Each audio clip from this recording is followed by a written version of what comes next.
Alright students, now we are going to see some numericals. तो पहला numerical देखेंगे, थोड़ा सा इजी है, पहले इजी से स्टार्ट करके टफ तक जाएंगे हम लोग। तो लेट अस सपोज एक सी सॉ है, सी सॉ पर एक बच्चा जो है हमारा, वन चाइल्ड जिसका वेट मास है 50 किलोग्राम्स, वो कहाँ बैठा है? फलक्रम से 1.2 मीटर्स की डिस्टेंस पे बैठा है। हम एक सीसॉ बना लेते हैं फटाफट। हमने कहा ये हमारा एक सीसॉ हो गया, ठीक है, थोड़ा सा अच्छा बना लेते हैं। एक हमने सीसॉ बनाया, उस पे हमारा एक बच्चा जो है, ये मान लीजिए इसका फलक्रम है, फलक्रम से कहाँ बैठा हुआ है ये बच्चा? 1.2 मीटर्स की डिस्टेंस पर, and the mass of this boy is 50 kilograms. कितना है? 50 किलोग्राम्स। तो इसका मास कहाँ एक्ट करेगा? नीचे। बेसिकली हमको फोर्स की जरूरत होती है, तो ये बच्चा कितना फोर्स लगाएगा? Energy downwards. ऑलराइट, फिर क्वेश्चन कह रहा है कि where should another boy of 40 kilogram sit on the other side to balance it. कह रहा है एक और बच्चा हमको बैठाना है, कितना बड़ा? 40 किलोग्राम्स का, जिसका मास कितना है? 40 किलोग्राम्स। उसको हम कहाँ बिठा दें? उसको हम कहाँ बैठा दें कि जो हमारा फलक्रम है ये बैलेंस हो जाए, कि हमारा जो सीसॉ है वो बैलेंस हो जाए। फिर से क्वेश्चन सुनते हैं। हमने कहा एक हमारा सीसॉ है, सीसॉ पर एक बच्चा है, वो कहाँ बैठा हुआ है? 1.2 मीटर्स की डिस्टेंस पर। कहाँ बैठा है? 1.2 मीटर्स की डिस्टेंस पर। उसका मास है 50। फिर हमने कहा एक दूसरा बच्चा दूसरी तरफ बैठा है जिसका मास है 40 किलोग्राम्स, और पता नहीं वो कहाँ बैठा है, लेकिन हमारा जो सीसॉ है वो कैसा रहना चाहिए? बैलेंस रहना चाहिए। तो बैलेंस रहने के लिए या इक्विलिब्रियम में रहने के लिए एक ही कंडीशन होती है, कौन सी? Anti clockwise movement is equal to clockwise movement. अच्छा, ये वाला बच्चा, इसका वेट इधर है, mg डाउनवर्ड्स है, हम क्या लेते हैं? ये F2 है, और ये क्या है? हमारा F1 है, ठीक है। तो ये वाला बच्चा कैसा, कुछ ऐसा हमारा मोमेंट प्रोड्यूस करेगा। ये कौन सा होता है? क्लॉकवाइज, है ना। और ये वाला बच्चा कैसा करेगा? ऐसा। ये कौन सा मोमेंट है? Anti clockwise. ऑलराइट। अच्छा, आप बुक्स में देखेंगे कि F1 F2 नहीं दिखाएगा आपको दिखाएगा 50 kgf।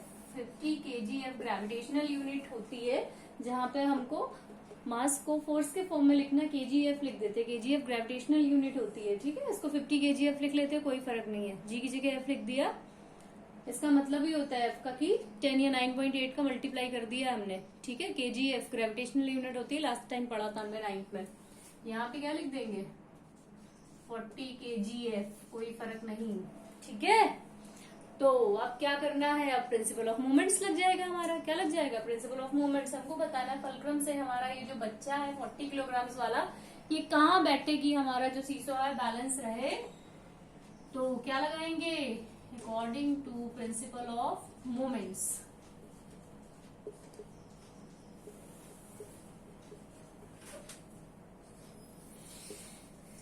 क्या हो जाएगा?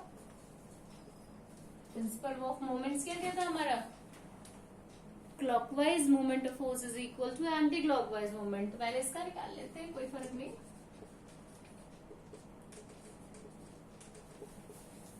ये साथ साथ भी कर लेंगे तो भी कोई फर्क नहीं।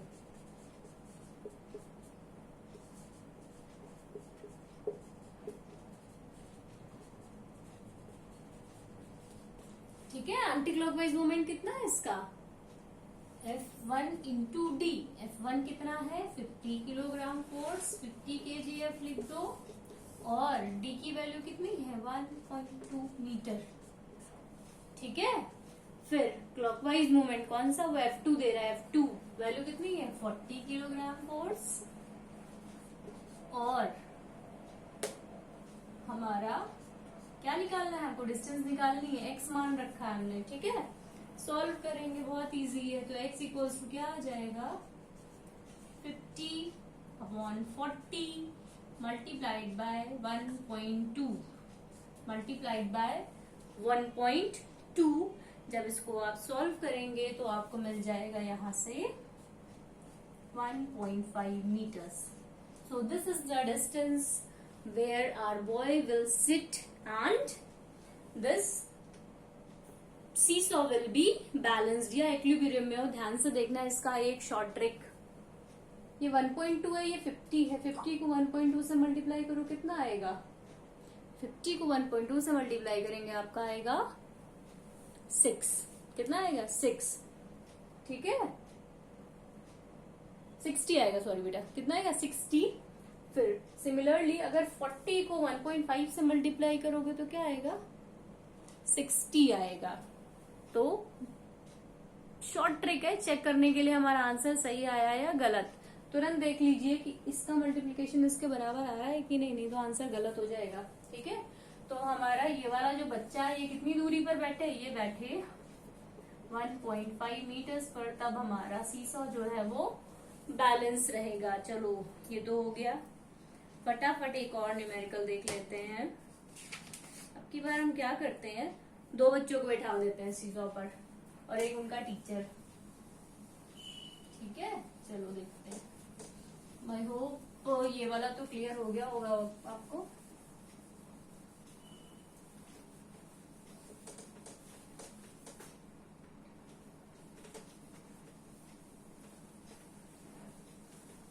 चलिए अब हम क्या करते हैं, हम 2 बच्चे ले लेते हैं। एक का मास 40 है और एक का मास 60 है।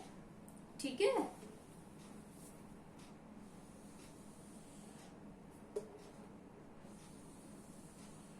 ठीक है। अब हमने क्या किया, एक सीसॉ लिया और इसमें 2 बच्चे लिए हैं। ये इसका मिडिल है। ठीक है, ये इसका मिडिल है। एक हमारा ए पर बैठा है, एक हमारा बी पर बैठा है। ठीक है, एक बच्चे का मास हमारा कितना है? 40। जो 40 वाला है वो कहाँ बैठा है? 4 मीटर्स डिस्टेंस पर। 40 किलोग्राम फोर्स लिख लेते हैं। पता चल गया होगा कैसे लिख रहे हैं। ये जो हमारा फल्क्रम है एकदम मिडिल में है। मिडिल से कहाँ बैठा है? 4 मीटर्स के डिस्टेंस पर बैठा है 40 किलोग्राम फोर्स वाला बच्चा। और दूसरा बच्चा जो है वो 60 किलोग्राम फोर्स का, वो कहाँ बैठा है? 5 मीटर्स के डिस्टेंस पर बैठा हुआ है।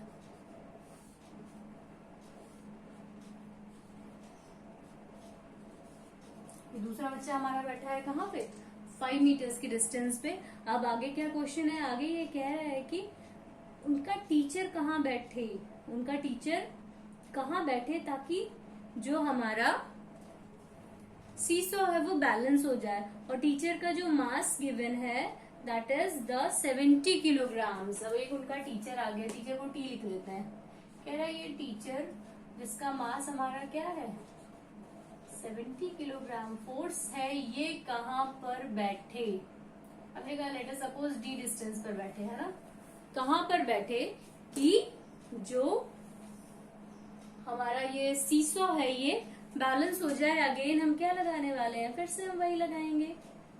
क्या? Sum of anti clockwise movement equals to sum of clockwise movement. ध्यान दीजिएगा, ध्यान देने वाली बात क्या है कि इस तरफ 2 बच्चे बैठे हुए, यानी 2 फोर्सेस प्रेजेंट हैं जो हमको क्या देंगे? एंटी क्लॉकवाइज मूवमेंट देंगे। एक तो जो बच्चा बी पर बैठा है ये भी एंटी क्लॉकवाइज और ये वाला भी एंटी क्लॉकवाइज। क्लॉकवाइज मूवमेंट कौन देगा? सिर्फ हमारा टीचर। तो पहले निकाल लेते हैं एंटी क्लॉकवाइज मूवमेंट।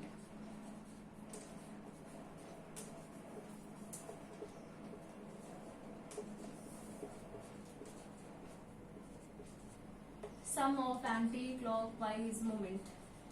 तो पहला क्या है? 40 इंटू 4 प्लस 60 इंटू 5। ये कितना हो जाएगा? 40 इंटू 4 मल्टीप्लाइड बाय 60 इंटू 5। इसको करेंगे तो आ जाएगा 460 kgf into metre, kilogram force metre. Alright, तो ये तो आ गया एंटी क्लॉकवाइज मूवमेंट। अब क्या निकाल लें? क्लॉकवाइज मूवमेंट निकाल लें।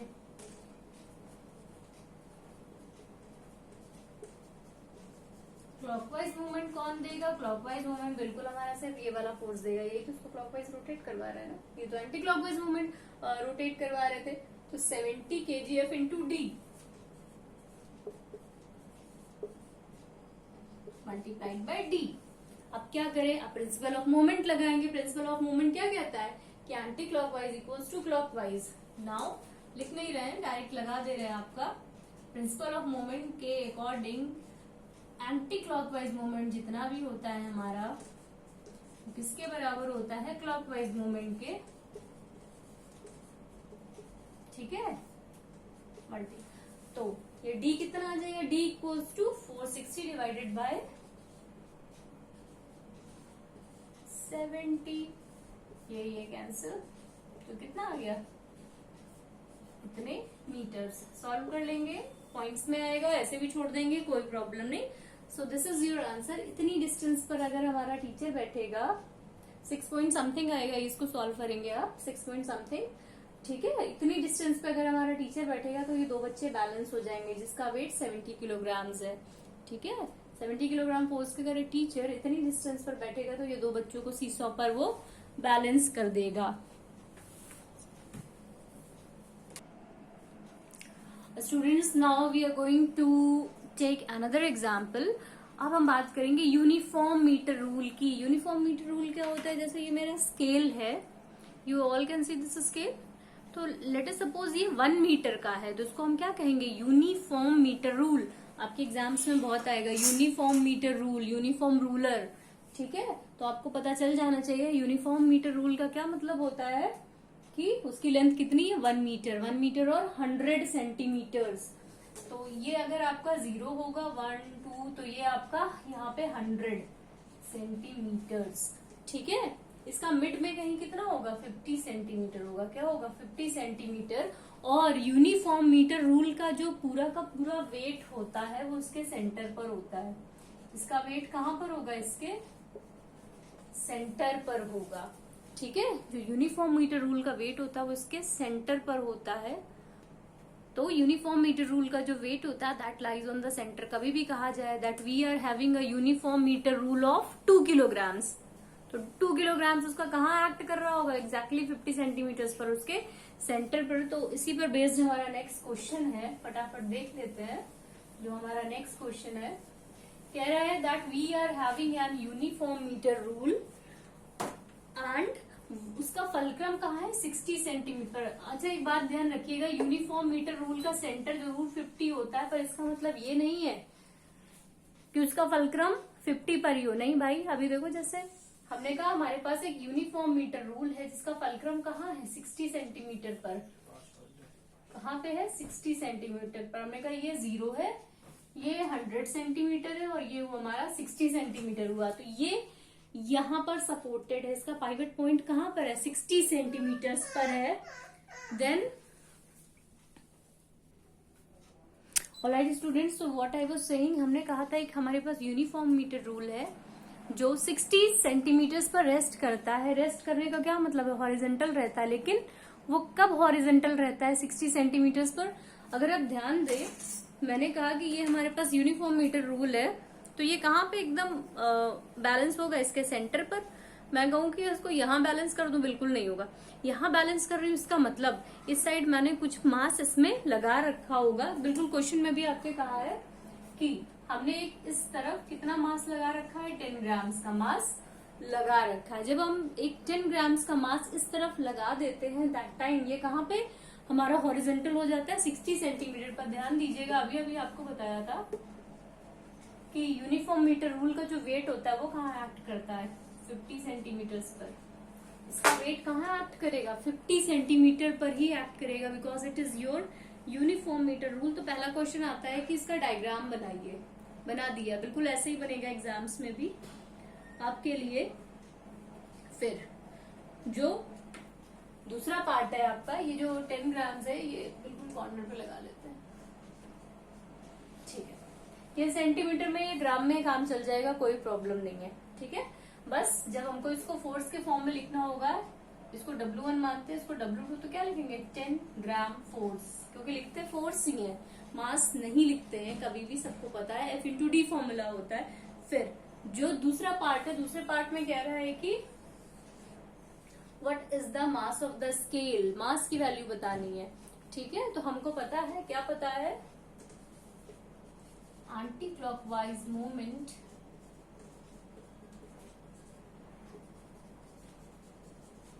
Equals to clockwise movement.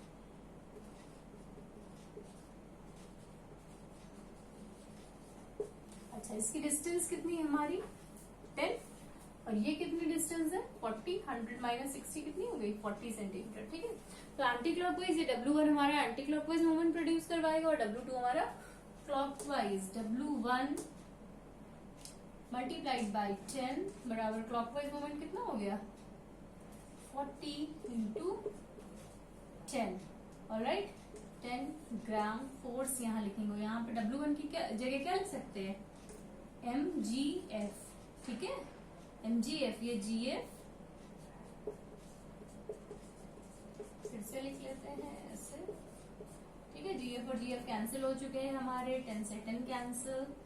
तो मास कितना आ गया हमारा, स्केल का मास आ गया हमारा बेसिकली 40, क्योंकि ग्राम्स लिया था तो 40 gram is the mass of this uniform ruler. तो ऐसे करेंगे, यूनिफॉर्म रूलर के केस में हमारा जो मास होगा एग्जैक्टली 50, उसका वेट होगा एग्जैक्टली 50 सेंटीमीटर्स पर ही लाई करेगा, प्लस वो सपोर्टेड कहीं पे भी हो सकता है, उसका फलक्रम कहीं भी हो सकता है, यहाँ वहां कहीं पे भी हो सकता है।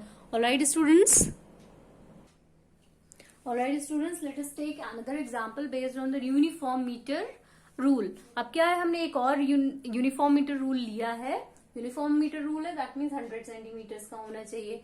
अब की बार जो हमारा यूनिफॉर्म मीटर रूल है उसका फलक्रम या वो पाइवटेड कहाँ पे एग्जैक्टली 50 सेंटीमीटर्स पर, ये फलक्रम बना दिया मैंने। ठीक है, फिर कह रहा है कि उसके एक एंड पर, ये एक एंड है, दूसरा एंड ये है, तो किसी भी तरफ मैंने इस तरफ लगा लिया, एक एंड पर एक 50 ग्राम फोर्स वेट दिया हुआ है बेटा, ये फोर्स GF लिखा हुआ है क्योंकि 50 ग्राम फोर्स जो है एक एंड पर है उसके। ठीक है, तो कह रहा है अगर अब हम 50 ग्राम फोर्स यहाँ लगा दिया तो ये क्या होगा, अब इधर इस तरफ टिल्ट होने लगेगा, ऐसे होने लगेगा ना। तो इसके लिए हमने क्या किया, अब ये जो है हमारा इधर टिल्ट ना हो, तो कह रहा है इस तरफ अब मैं 100 ग्राम फोर्स लगाऊंगा, लेकिन at what distance I will apply this 100 gram force. ये 100 ग्राम फोर्स कहाँ लगाएं ताकि जो हमारा यूनिफॉर्म मीटर रूल है बैलेंस हो जाए। तो लेट अस सपोज हमने इसको कहाँ लगाया, D डिस्टेंस पर। फॉर्मूला वही है हमारा, प्रिंसिपल ऑफ मूवमेंट्स का क्या, anti clockwise movement equals to clockwise movement. फटाफट देख लेते हैं, anti clockwise movement equals to clockwise movement. अब एंटी क्लॉकवाइज मूवमेंट कौन देगा, ये वाला फोर्स। फॉर्मूला क्या है, F इंटू डी की वैल्यू कितनी, ये 0, ये 50, ये कितना हुआ 50, तो डी की वैल्यू कितनी हुई 50।